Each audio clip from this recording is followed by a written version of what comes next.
Vasaras skolas Mierlinkista mērķis ir nodrošināt bērniem un jauniešiem lībiešu valodas, vēstures, kultūras un tradīciju apguvi, kā arī to saglabāšanu.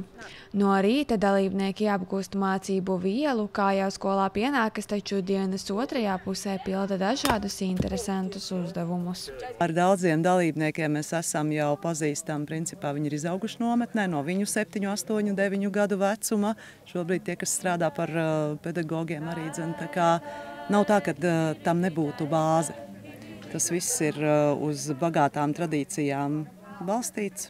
Es uzskatu, ka tas būtu mans pienākums turpināt kā lībietim nest tālāk lībiešu šaknes un arī saviem bērniem likt tā darīt. Ik gadu lībiešu vērtības ir nemainīgas, taču tas nenozīmē, ka vasaras skolas programma katru gadu ir viena un tā pati.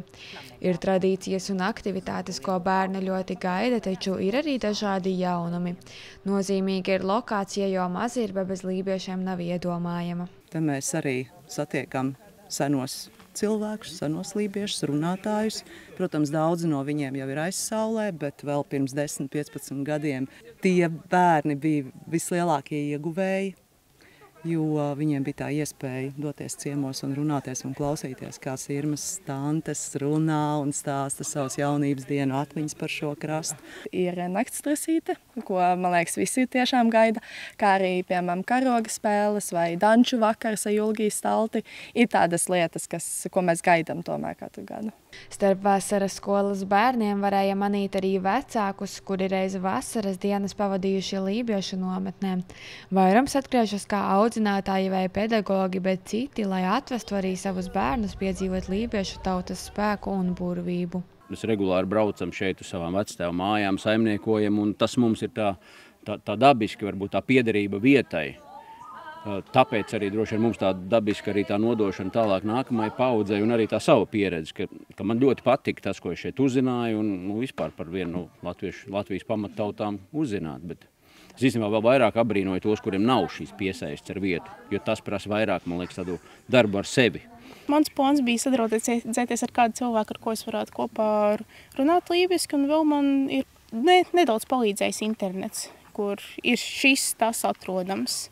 Bet es lielākoties lasīšu, ko nu spēju atrast lībiski, un mēģināšu satikties ar cilvēkiem, kam ir arī šī interese. Lībieši ir dziedoša tauta, un arī brīdī, kad devāmies ciemos uz Taltvalu pagalmu pie saimnieces Julgijas taltes, vairums aktivitātes bija ar dziesmām, dejām un dažādu amatu izzināšanu. Nenoliedzami dziedot, vārdu izruna, valodas izruna ir dabiska, ir patiesa. Tā nāk klāt arī tāda paudžu mantojums un sajūtas. Tāpat arī dejojot, tā ritmika. Es domāju, tas ir absolūti svarīgi, lai vispār saprastu Latvijas to audumu, cik viņš ir daudzkrāsains. Tā ir viena no absolūti būtiskām bagātībām vispār. Saprast, no kā mēs esam veidoti. Vasaras skolas dalībnieki tiekas ne tikai vasarā, bet visu cauru gadu reizi mēnesī, lai neaizmirstu par lībiešu tradīcijām, kultūru un uzdziedātu lībiešu mēlēm. Nīcata Anna Stariņa, Arturs Reinholds, TV9 Pakalni, speciāli Red TV.